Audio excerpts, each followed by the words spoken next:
All right, guys. Injuries for today. We got Kwon Alexander, high ankle sprain. He'll be out. Dante Johnson, groin. He's still out.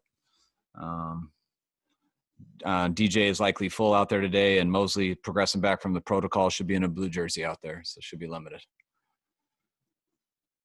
Go ahead, guys. Hey, Kyle, it's Cam. When it comes to Aaron Donald, is there a tougher defender for you to game plan against, and what's worked in the past against him? Yeah, no, he's as tough as it gets to game plan for. I mean, he's as good in the pass game as there is. He's as good as in the run game as there is. You don't know where he's going to be. He's all over. And it's always harder to help on some inside guys compared to outside guys. So he's extremely tough. Kyle, two things on Jimmy. Notice you didn't mention him there. Is he full go? And also, did you have to have any sort of conversation with him after Sunday, just checking in, make sure that he's good mentally and all that?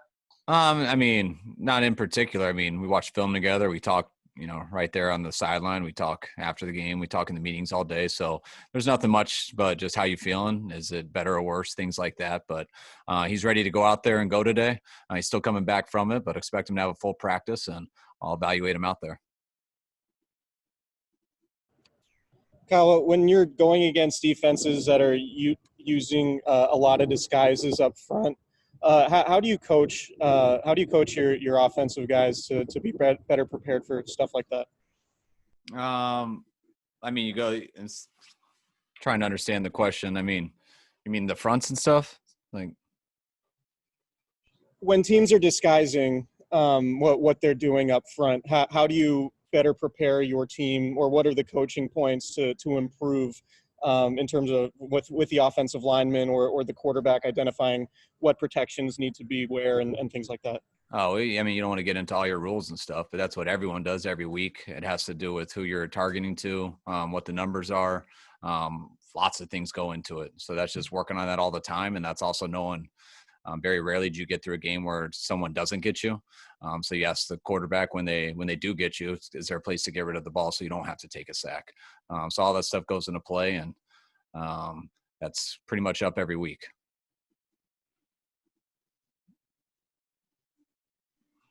Hey, Kyle, regarding Dante Pettis, is time running out for him to, kind of prove he could be the player you guys envisioned when you drafted him? Well, yeah, obviously we envisioned him being hope he could be a starter out there and hope he could be a returner for us. He got some opportunities this year to be a returner for us, but I don't think he's the ones he's gotten haven't been some great looks or anything. But last week solely had to do with us trying to get up some more special teams players for gunner and things like that with some of our corners being down. We got a few guys who can return punts and kicks on our team. So that's been his main role right now this year, and we had to go another way with that. So I'll still decide that this week as far as the receiver group and everything. I think that passed a little bit with us taking Ayuk and with how good Debo did this year. But if that doesn't get better, I mean, or if those guys fall off or anything like that, I mean, everyone has a chance. So I don't make any absolutes on anybody. Everyone is trying to prove themselves each week in practice. I think Dante's taken a number of steps forward this year. I think he's working hard in practice. I know he was disappointed not to be up last week, but he came out and he still works hard, and I expect him to work hard today and try to get back up. Kyle, it seems like a lot of the sacks allowed have been a result of miscommunication. What do you attribute that to? Is it Ben Garland not making the proper line calls, or other offensive linemen not hearing them? What do you see? I mean, each one's different, so I'm not going to put it on one person. But I mean, guys move around a lot, and you do things at the last second, and people got to get on the right people. And when it does happen, when you aren't on the right guy, you hope that you're in a position where there's enough guys out that you can get rid of the ball and not take a sack. So we got to do better at that, obviously. But if it was just one thing, I probably would say that, but it's different on each play. Do you do anything different with Jimmy in practice this week, and just in terms of intensity and kind of testing that ankle out maybe more strenuously than you did last week? Yeah, I think, I thought we did a pretty good last week. And that's why I think he was able to get through most of the game, and probably could have continued to get through most of the game. But I think it prohibited him from being at his best. So we'll do the same things this week. We're not going to hit him or anything, but I mean, we still have him move. We still do that stuff, but we're not going to tackle him. And we'll see how he plays, if he gets better or worse from it. But I expect him to get better. I don't think he had too many big setbacks last week, so I expect it to feel a little bit better this week. But also, you never know with a high ankle. But I mean, the only thing that we could test more is tackling him and get him to the ground, and that's something we're not going to do. Kyle, this isn't exactly a hard-hitting football question, but the hat, you had the success, and I know the family a little bit superstitious with the red hat last year. Has there been any conversation in the Shanahan household about bringing that back? No, they are superstitious, but they know winning games comes to playing good football, and we got to play better football. If I thought the color of my hat would help us play better football, I promise you I would never take that off. So understand the question, but I live a little more in reality than that, but I appreciate it. Kyle, just a little bit more and kind of getting Jimmy ready for game day. Is there anything else that you can do to, I know you can't hit him, but is there anything else that you can do in practice that simulates more of the speed of a real game so that he can progress through the week more? Yeah, there's not more we can do except tackle, because we go full speed Wednesday and Thursday, a couple periods on Friday. We don't hold back. We do bootlegs, we do play action, we scramble, we sit in the pocket. So we already do everything you can except tackle. So it's how high ankle sprains are. I mean, Ben Garland's been going through it for a while. He came back from it after having a month off, and you can see on some plays his first week that he really struggled because of it. You can see it in the second week. You still see it at times. I mean, people have high ankle sprains, and they'll affect you sometimes throughout an entire year. So I think there's a little it's pretty much as simple as that. I mean, it makes it hard for you to play at your best, by no means, but does that mean that you can't play? Lots of guys go out there and they have things that prohibit them from being their best. But, if you can play, you still got to go out there and perform. And I'll be the judge of that, watching him throughout the week. And if he has a good week of practice and looks like he gives us the best chance to win, then I won't hesitate. And if it looks like it hurts in the game and it's prohibiting him, then we'll do what we did again. Hey, Kyle, what did you think of how Raheem Mostert came back and played on Sunday? And is there any by seeing him play well, does that diminish any interest in Le'Veon Bell? No, I mean, I'm good with all our guys. So even if Raheem wasn't back, I don't think that would change much. I think we got pretty good depth, and I know we're going to get Tevin back soon too, hopefully.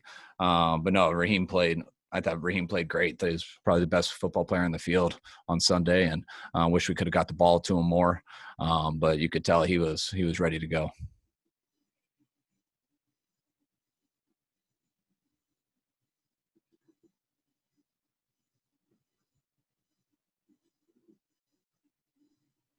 Kyle, should Jimmy not be able to start on Sunday, is the plan still to have CJ as his backup and start instead?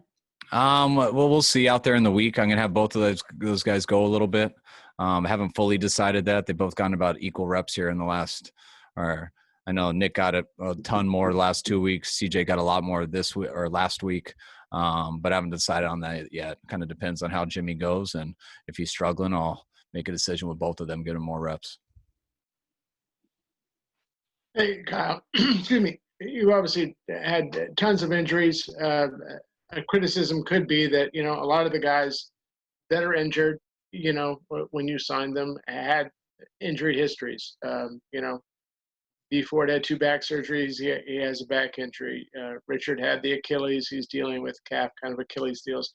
Is that a fair criticism, or, is it just part of, obviously you benefited from those guys playing for you, reach the Super Bowl, and that's just part of the business. You take those type of risks. Yeah, I think, it all depends on the eye of the beholder and when you want to ask the question. But I think, it's hard to get a player who hasn't had an injury.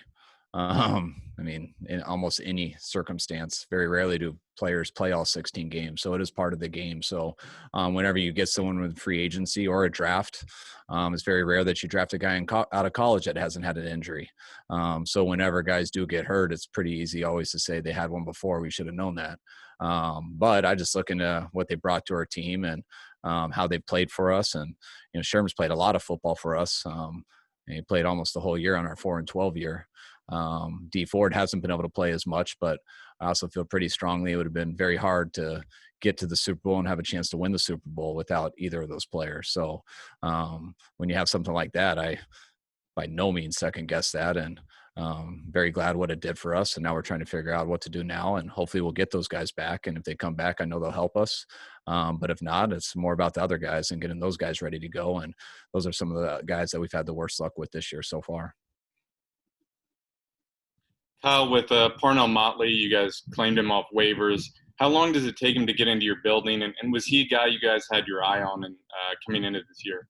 Yeah, I mean, all the DBs that come out of college and our rookies and our practice squads we've looked at recently, as far as this summer and before the draft. So I'm always trying to, especially in our situation, look for an opportunity to upgrade and get some guys in here. But again, it's very tough right now. I think we claimed him yesterday, and that means he can come in our building on Monday. So we don't get him this week, but we'll add him on Monday. So excited to have him here and get a look at him in person. Last one, folks. Kyle, what are the challenges for coaching up an offensive line when you don't have a traditional offseason program and it seems like just the overall physicality might be tampered down in the offseason preparing for the regular season? I mean, linemen playing together is similar like 5 basketball players trying to play zone defense together. I mean, it doesn't matter what you do on your own and how you work out or anything. It's the continuity of guys moving together and getting those reps all the time. So that would be the weakness of it with your question. And that's just what you try to do more and more of. Our guys have been staying healthy, at least on the O-line. So that's been good to have them here throughout this season. We're going to get 2 full speed practices in this week. The pads and stuff are a little different. You only can do them one day. So you're a little behind on that stuff, but I don't think that's much of the reason for it. I think our guys have been challenged by some guys, have been in some challenging situations, and we've missed some opportunities, which puts kind of the spotlight on them. But I know they can do better, and I know we can do a lot better around them to take some of the pressure and attention off them that they're obviously getting right now.